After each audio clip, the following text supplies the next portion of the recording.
नमस्ते, जय बद्री विशाल, जय उत्तराखंड। मैं रश्मि बिष्ट यूक्लेवंस आज फिर आपके बीच एक नई वीडियो के साथ। अभी टाइम सुबह के 9:30 हो गया है और आज की वीडियो की स्टार्टिंग हो रही है अभी से।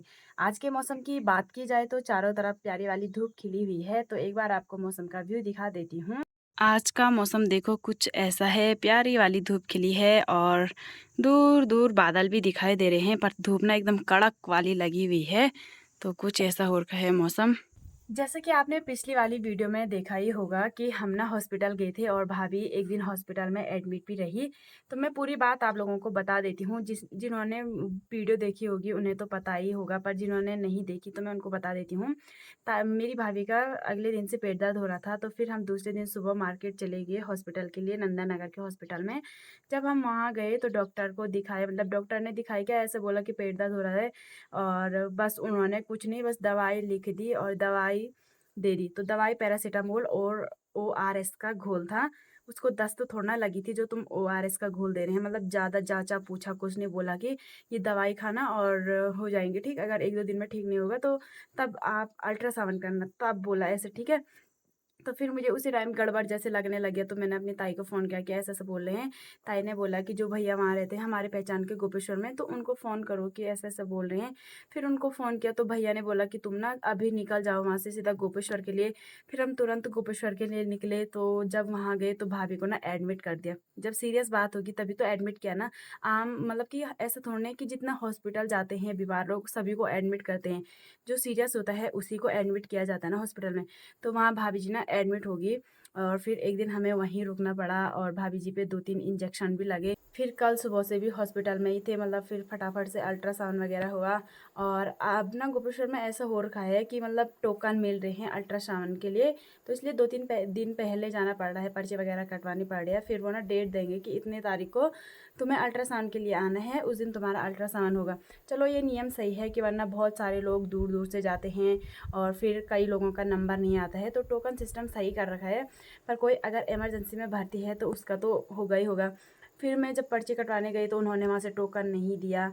अब फिर चलो टोकन इमरजेंसी के लिए तो क्या ही टोकन चाहिए था। फिर जब मैं डॉक्टर के पास गई, वहाँ एक लेडी डॉक्टर थी, तब तक सर नहीं आए थे, तो उन्होंने ना मतलब नहीं पकड़ा, डॉक्यूमेंट नहीं पकड़े, बोला कि बिना टोकन के नहीं पकड़ सकती, ये वो, सो सर डांटते हैं, ऐसा वैसा बोलने लग गई, ठीक है। फिर मैं टोकन लेने के लिए गई कि वो ना बिना टोकन के रिपोर्ट नहीं, मतलब डॉक्यूमेंट्स नहीं पकड़ रहे हैं, क्या करना है। उन्होंने बोला कि ऐसा बोलो कि इमरजेंसी में भर्ती थी, मतलब मेरी भाषा उन्हें समझ में नहीं। फिर हमारे यहाँ की एक दीदी है आजकल हॉस्पिटल में, उनकी ना ट्रेनिंग चल रही है, तो मैंने उनसे बोला कि दीदी ऐसे ऐसे है, मतलब ये डॉक्यूमेंट नहीं ले रहे हैं, बोल रहे हैं कि टोकन लेके आओ, वहाँ से वो टोकन नहीं दे रहे हैं। अब मैंने इतना भी बोल दिया कि इमरजेंसी में भरते हैं। फिर वो गए, उन्होंने थोड़ा देर बात की उनसे, फिर तब जाके उन्होंने डॉक्यूमेंट्स लिए, ठीक है। मतलब अगर मैं बोल रही हूँ तो उन्हें मेरी भाषा समझ में नहीं है, जब वहाँ कोई पहचान का जाएगा तभी तुम्हें समझ में आएगा, है ना। उन्होंने ऐसा वाला कर रखा है, मैं सही में बता रही हूँ, ये चीज़ ना गलत है। अगर कोई मरीज़ है, उसका कोई पहचान का नहीं है या वो थोड़ा सीधा-साधा है, तो उसको ना इधर-उधर में ही भगाएँगे, बोलेंगे कभी ऊपर जाओ, कभी नीचे, कभी उधर वाले वहाँ जाओ, तो वो ना वैसे करके ही मर जाएगा। इलाज तो पता नहीं कभी होगा उसका। तो ये नहीं होना चाहिए, एक नियम होना चाहिए, अगर कोई इमरजेंसी बोल रहा है तो उसके डॉक्यूमेंट कलेक्ट होने चाहिए और उसका इलाज हो जल्दी से जल्दी होना चाहिए।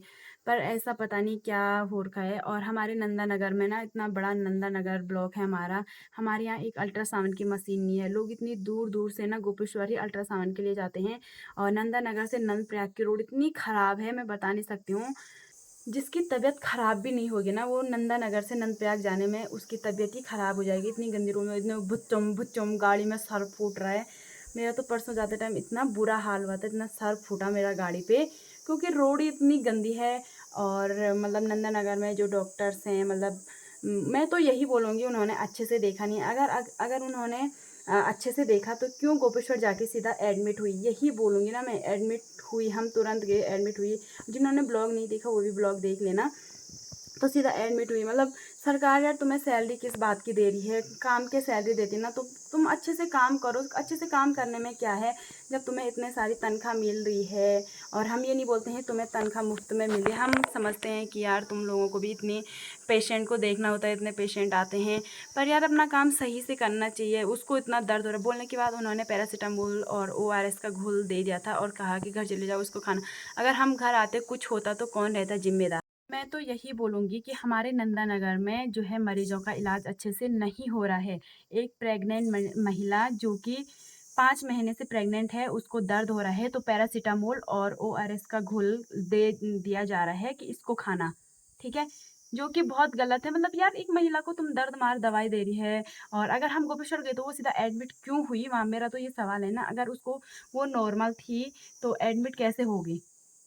उसे इंजेक्शन कैसे लग गई? ना उन्होंने हमें वहाँ पे ऐसे बोला कि तुम आगे दिखाओ, बस दवाई दी और घर चले जाओ, है ना? अगर कोई सीधा रहता, वो तो घर आ जाता, बोलने के बाद कोई दिक्कत होती तो क्या?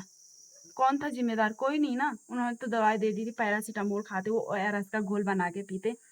और ये तो छोड़ो, एक छोटी लड़की थी हमारे साथ ही, हमारे गाँव की मार्केट आई थी, उसके पैर में 2-3 दिन से दर्द हो रहा है। तो उसका मैंने उनको पूछा कि डॉक्टर ने पैर देखा, मतलब कि कहाँ पे हो रहा है दर्द? बोले कुछ नहीं, मैंने बस ऐसे बोला कि दर्द हो रहा है, दवाई लिख दी और हो गया।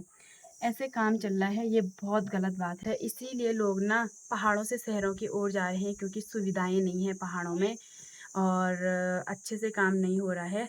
ज़्यादा तो क्या ही बोलना है। एक के बोलने से कुछ नहीं होता है, सबको आवाज़ उठानी पड़ेगी तब जाके कुछ होगा। 5 hours later. अभी टाइम शाम के 4 बज गए हैं और मैं जा रही हूँ मम्मी के साथ उधर खेत में पराल बांधने के लिए, क्योंकि मम्मी पहले ही चली गई थी। मैंने अभी तक ना बर्तन वगैरह धोए, तो इसलिए मैं भी जा रही हूँ मम्मी के साथ पराल बांधने के लिए। ओए! तो इस वाले खेत में बांध दिया मम्मी पराल, तो मैं भी आ गई हूँ मम्मी के साथ यहाँ खेत में।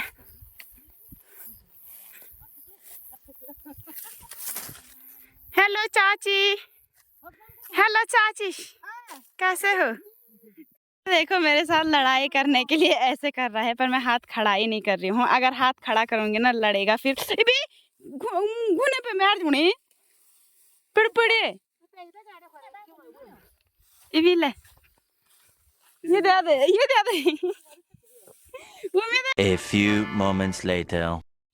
अभी हमने इस खेत की पूरी पराल भी बांध दी है और अब घर जा रहे हैं। और हमारी सोल्टी ना यहीं पे छूट गई, मम्मी लेके जाना भूल गई। तो ये देखो, पूरे खेत की पराल बांधी है और पापा जी ने ना साथ साथ में पराल को सारा भी तो अभी ही पेड़ पे लगाएंगे, क्योंकि बाद में ना बारिश हो रही है कभी कभी, तो फिर पूरा भीग जाता है, तो इसलिए अभी ही पेड़ पे लगाना है उसको। फिर यहाँ पे देखो, मम्मी पेड़ में चढ़ी है और यहाँ पे पराल को लगा रहे हैं ऐसे। तो मैं यहाँ से फेंक रही हूँ, अभी तक पापा जी ने फेंका, अभी गाय आ गए हैं तो पापा जी ना गाय हाँकने के लिए चले गए हैं। जय श्री राम, ये क्या हाथ है। तो बाद में ना, आजकल हम स्टोर करके रखते हैं और बरसात को, मतलब जब बर्फ़ गिरती है तो तब काम आता है। मम्मी आनी बांध हाँ वहाँ पूता नहीं के किले। अच्छा।